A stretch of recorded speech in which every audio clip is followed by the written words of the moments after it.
Welcome back to Inside the Diamond. I'm Ben Wineman, joined to my right by Burke Tyree, the president of Montana Baseball, and Wendy Warren, who's our on-deck host. Now next we have the privilege of meeting the founder of Positive Coaching Alliance, Jim Thompson. But first, now Burke, can you tell us a little bit more about your relationship with Jim and the organization?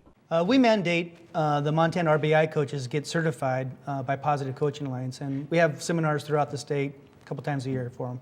Wendy, could you bring up the website for Positive Coaching? Sure, I have it up right now. This National Advisory Board is pretty impressive. They have folks like Dusty Baker, Ronnie Lott, Stephen Kerr, Judy Foudy, Bill Jackson. It's pretty impressive. Yeah, Positive Coaching Alliance, they really get it. When I sat in the first seminar, I'm like, everybody needs to hear this. This is great stuff.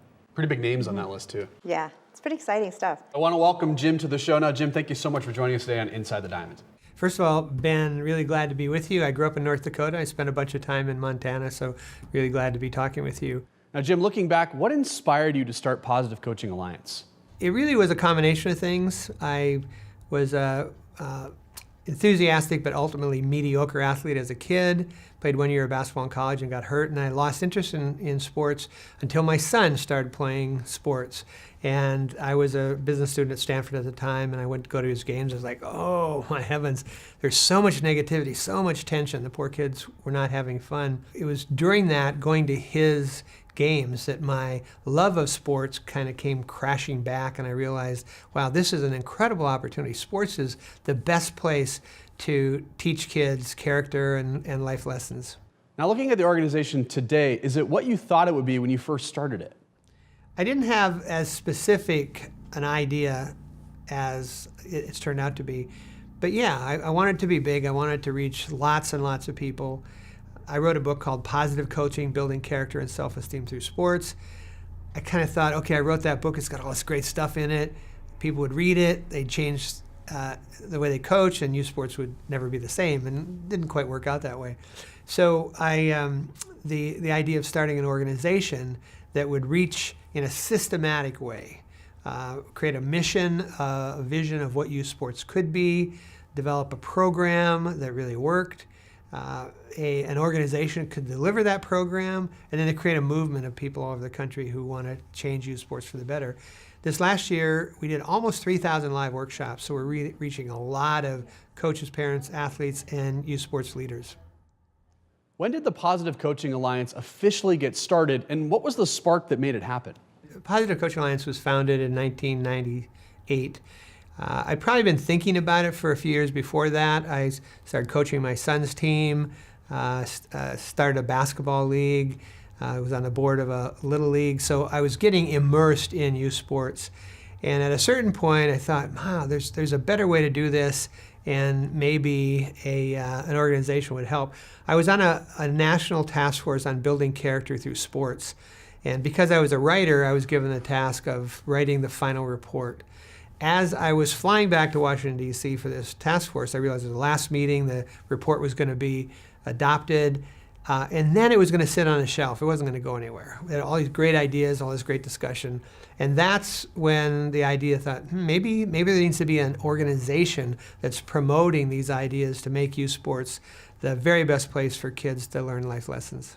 How did your past experiences in training help you create a method that today is embraced as the standard for youth sports coaching?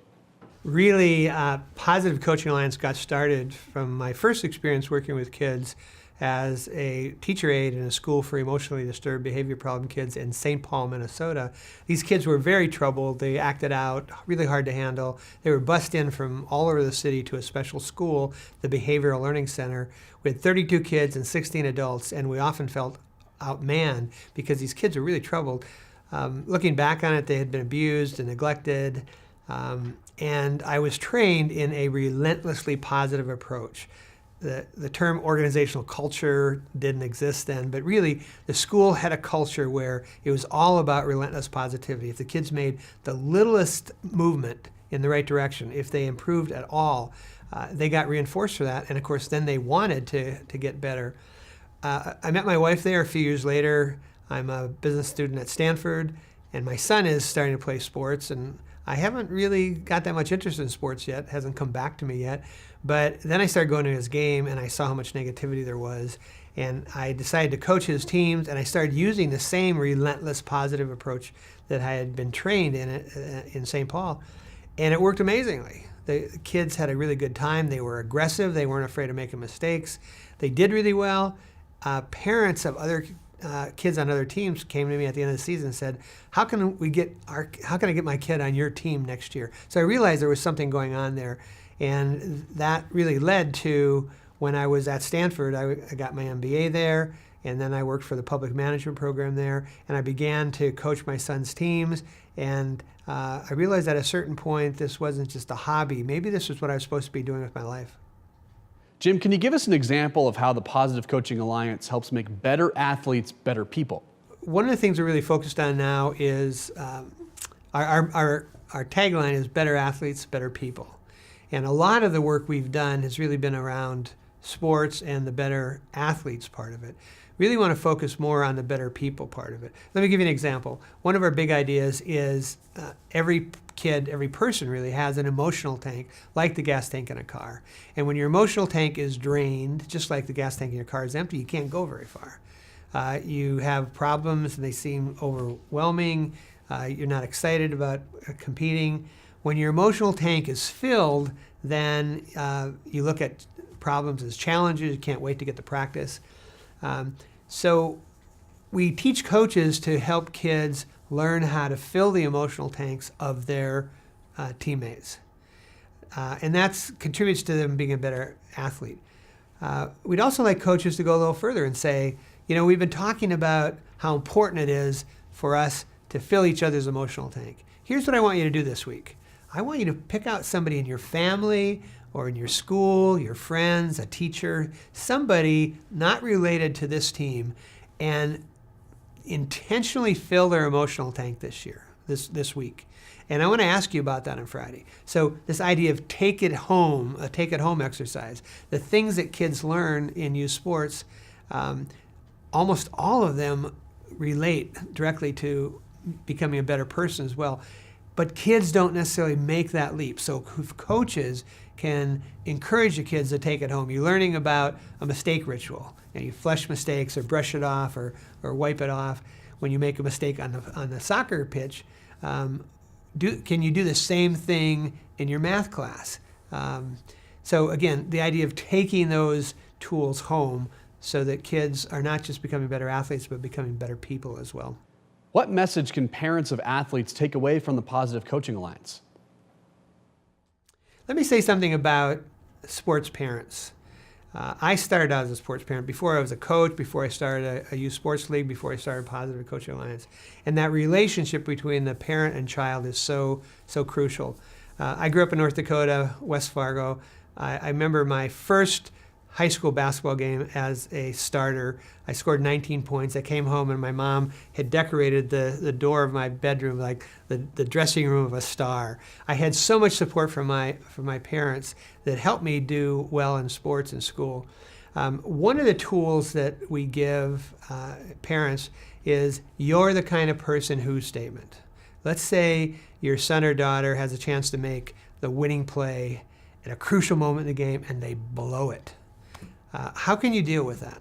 Well, one of the ways is to say to your child, I'm sure that you're disappointed you didn't make that shot at the end of the game. But one of the things I like about you is that you're the kind of person who doesn't give up easily, who bounces back when you make a mistake, who is willing to take the shot. A lot of people, they don't even want to be in a position to take the shot because they're so afraid of missing. You were willing to take it. One of the things I like about you. So that "you're the kind of person who" statement is something that you can use to build your child's sense of who they are. How does the PCA strive to transform high school and youth sports into a culture where the goal is to develop better athletes and better people? It really comes down to our concept of mental models. We really believe that identity drives behavior. We try to live up to the identity we have for ourselves. So with coaches, we don't just teach coaches to be more positive. we ask coaches to become double goal coaches. First goal is trying to win. I like to tell people I live in Northern California and I like granola, but I'm actually a pretty competitive person. Trying to win is an inherent part of the youth sports experience. But there's a second more important goal, and that's to use sports to teach life lessons. Better athletes, better people, and that's the more important part. For parents, we talk about a second goal parent. The first goal, that scoreboard goal, that belongs, I'll ask parents if I'm doing a workshop or a talk, I'll say, there's two groups of people whose job it is to win games. Who are they? And the parents get it right away. Oh, it's the coaches and it's the kid, it's not me. That's right, it's not you, parent. You have a much more important job, and that's to focus on that second goal, the life lesson goal. What can your kids take away that will help them be successful and contributing members of society? And then maybe the most important model of all is the triple impact competitor. An athlete who is a person of character, who elevates himself, elevates her teammates, elevates the game by the way he or she competes. If you're an elevator, if you're a triple impact competitor, whatever situation you're in, you're looking around and saying, what can I do here to make this better? Maybe it's the middle of a game and you're looking, your teammates are discouraged. What can I do to help elevate them? Maybe you're discouraged yourself. What can I do to elevate? So the future of PCA really is that our models, the double goal coach who's concerned about teaching life lessons, the second goal parent who's letting the coaches and the kids worry about winning, the triple impact competitor who's an elevator, who every situation they're in, they're thinking, okay, how can I make this better? We want those models to become the norm in youth sports. And when that happens, youth sports will be a totally different and better experience. It'll be producing not only better athletes, but better people. Now, Jim, how does the PCA reach more than 8.6 million youth? You know, we like to say that the most important word in our name is alliance. We really can't do anything by ourselves. We work with hundreds of youth sports organizations around the country. Without those alliances, we can't be effective. We now have a partnership with Major League Baseball, the NBA, USA Football. We are working with organizations that are also wanting to have a really fantastic experience for youth sports. So I really see us going down that road, is getting more and more people involved in the Positive Coaching Alliance movement. PCA has grown a lot. We now have 17 chapters.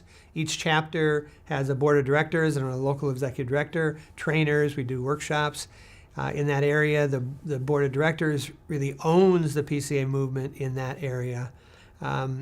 We talk about thread count. Thread count, if you have sheets or towels, the higher the thread count, the nicer quality they are. And we think about a movement as creating thread count, where people in one part of the country reach out to their friends and relations in other parts of the country, and there's this deep web of people who all care about youth sports and what kids can get out of sports and are working together to change the culture of youth sports. Now, where can someone interested in Positive Coaching Alliance go to in Montana to find out more information? We don't have a chapter in Montana, but we go anywhere in the country. We did almost 3,000 live workshops last year. Any organization in Montana that wants to work with us, we can do that. And any individual coaches or athletes or parents who want to get access to our material, we have online workshops. And people can also go to PCA Dev Zone, that's Dev, D-E-V, like development zone, PCADevZone.org, where we have all kinds of resources for people. Whatever issue you're having in youth sports, leader, parent, coach, athlete, you have an issue with youth sports, go to PCADevZone.org and we'll have information for you that can help you deal with it. Jim, thank you so much for taking the time to join us and sharing a part of your story. Thank you, Ben. Now, for more information, be sure to check out Montana Baseball's website, montanabaseball.org, or our Facebook page, where you can learn more about this great youth organization.